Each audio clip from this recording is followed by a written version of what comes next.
ഇന്ന് ഞാൻ നിങ്ങളെ മുന്നിലെത്തിയിട്ടുള്ളത് role of teeth in digestion. നമ്മുടെ ദഹന പ്രക്രിയയിൽ നമ്മുടെ പല്ലിൻ്റെ പങ്ക് എന്താണ് എന്നറിയാൻ വേണ്ടിയിട്ടാണ്. ഇപ്പോൾ ഇതിനകത്ത് ഇതാണ് നമ്മുടെ ഓറൽ കാവിറ്റി. നമ്മുടെ ഭക്ഷണം കഴിക്കുന്ന വശം ഇതാണ്. കഴിച്ചു കഴിഞ്ഞതിന് ശേഷം അടുത്ത പോർഷൻ നമ്മുടെ ഈസോഫാഗസ് എന്ന് പറയുന്ന ഒരു ട്യൂബിലോട്ട് ഇത് വരുന്നു. അതിനുശേഷം നമ്മളിത് നമ്മുടെ സ്മോൾ ഇൻറ്റസ്റ്റൈനിലോട്ട്, ചെറിയ കുടലിലോട്ട്, അതിനുശേഷം വൻകുടലിലോട്ട് എല്ലാം വന്ന് അവസാനം എന്ത് ചെയ്യുന്നു, ഇത് നമ്മുടെ വൻകുടലിലോട്ട് വന്നതിന് ശേഷം ഇത് റെക്റ്റം എന്നൊരു പോർഷൻ വന്ന് നമ്മൾ ഇത് എക്സ്ക്രീഷനായിട്ട് പോകുന്നു, അനസിലോട്ട് പോകുന്നു. ഇവിടെ എന്താണ് നമ്മുടെ പല്ലുകളുടെ കാര്യം, നമ്മളുടെ പല്ലിൻ്റെ പ്രാധാന്യം എന്താണ്? ഉദാഹരണത്തിന് ഈ ഭാഗുന്ന ഭാഷമാണ് നമ്മൾ ഒരു ഫാക്ടറിയുടെ നമ്മുടെ എൻട്രൻസ് എന്ന് വിചാരിക്കുക. നമ്മൾ റോ മെറ്റീരിയൽസ് ഇടുന്ന ഭാഗം ഇതാണെന്ന് വിചാരിക്കുക. ഈ റോ മെറ്റീരിയൽസ് പരമാവധി അത് എന്ത് ചെയ്യണം, അത് ഗ്രൈൻഡ് ആവണം. അത് നമ്മൾ ഈ ഗ്രൈൻഡ് അരയണം, നമ്മളതിന് ചൂയിങ് എന്ന് പറയും. അങ്ങനെ ഗ്രൈൻഡ് ചെയ്യുന്ന ഫുഡ് മാത്രമേ വേണ്ട രൂപത്തിൽ അതിനകത്തു നിന്നുള്ള വൈറ്റമിൻസ്, മിനറൽസ്, കാർബോഹൈഡ്രേറ്റ് ഇതെല്ലാം നമ്മളെ ചെറുകുടലിനും വൻകുടലിനും എല്ലാം വലിച്ചെടുക്കാൻ സാധിക്കുകയുള്ളൂ. അപ്പോൾ ദഹന പ്രക്രിയ തുടങ്ങുന്നത് വായിൽ നിന്നാണ്, അല്ലാതെ നമ്മുടെ സ്റ്റൊമക്കിൽ നിന്നല്ല, നമ്മുടെ വയറിൽ നിന്നല്ല. തുടങ്ങുന്നത് എവിടുന്നാണ്?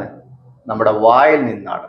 അപ്പോൾ ഈ വായിൽ നിന്ന് തുടങ്ങുന്ന ഈ ദഹന പ്രക്രിയ നമ്മുടെ സ്റ്റൊമക്കിലൂടെയും നമ്മളെ ചെറുകുടലും വൻകുടലിലൂടെയും എല്ലാം പാസ് ചെയ്യുന്ന ഒരു പ്രക്രിയ മാത്രമേ നടക്കുന്നുള്ളൂ.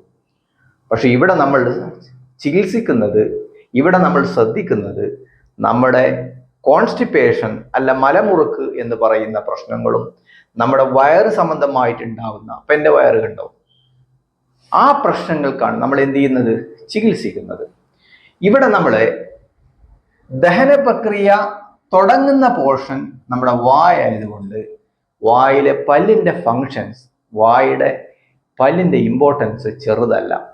ഒരു ഫാക്ടറിയുടെ എഫിഷ്യൻസി നിർണ്ണയിക്കുന്നത് ആ ഫാക്ടറിയുടെ മെഷീൻസ് ആണ് എങ്കിൽ ആ റോ മെറ്റീരിയൽസിൻ്റെ അതിനകത്തോട്ട് ഇടുന്ന സാധനത്തിൻ്റെ ക്വാളിറ്റി, അത് സാധനത്തിൻ്റെ മിക്സിംഗ് എഫിഷ്യൻസി ആണെങ്കിൽ നമ്മളെ അത് വേണ്ട രൂപത്തിൽ അതിലുണ്ടാകുന്ന ഗുണങ്ങൾ കിട്ടുന്നത് എപ്പോഴും എന്തുകൊണ്ടാണ്? നമ്മുടെ ഗ്രൈൻഡിങ് പോർഷൻ തുടങ്ങുന്നതാണ്. അതുകൊണ്ടാണ് നമ്മൾ പറയുന്നത് ദഹനം സ്റ്റാർട്ട് ചെയ്യുന്നത്, തുടങ്ങുന്നത് വായിൽ നിന്നാണ്, അല്ലാതെ സ്റ്റൊമക്കിൽ നിന്നല്ല. ഇവിടെ നമ്മൾ മനസ്സിലാക്കേണ്ടത്, നമ്മൾ ചികിത്സിക്കുന്നത് എന്തിനാണ്? എഫക്റ്റിനെയാണ്. നമുക്ക് മലം മുറുകുമ്പോൾ നമ്മൾ ലക്സേറ്റീവ്സ്, നമ്മൾ മലം ഈസി ആയിട്ട് പോകേണ്ട കെമിക്കൽസ് ഇവിടെ ഉപയോഗിക്കുന്നു, നമ്മളെ മരുന്നുകൾ ഉപയോഗിക്കുന്നു. പക്ഷെ നമ്മൾ എവിടെ ശ്രദ്ധിക്കുന്നില്ല?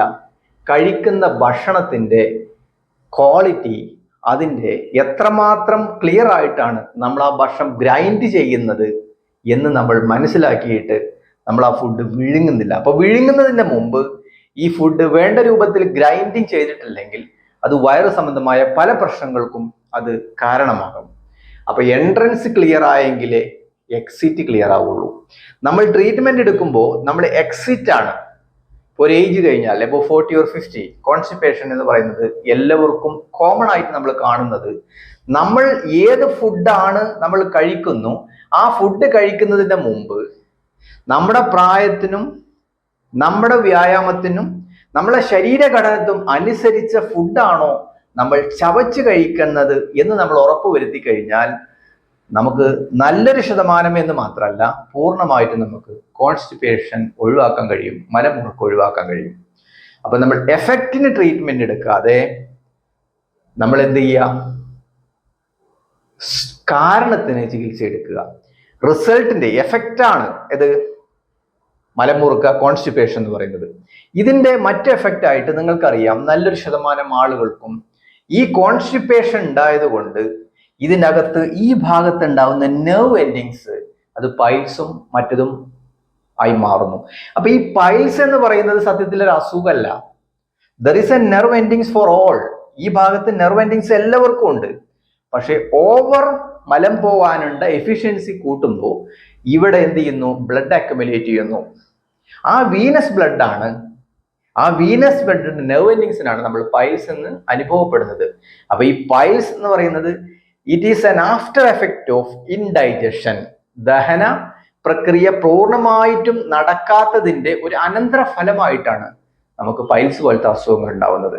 ഇവിടെ നമ്മൾ ശ്രദ്ധിക്കേണ്ടത് grinding and coming to the point, grinding or chewing will be efficient. അവിടെയാണ് നമ്മൾ ഡെന്റൽ ട്രീറ്റ്മെന്റിന്റെ, ഡെന്റൽ സൊല്യൂഷന്റെ വേണ്ട രൂപത്തിൽ പല്ല് നിലനിർത്തുന്നതിന്റെ പ്രാധാന്യം നമ്മൾ അറിയേണ്ടത്.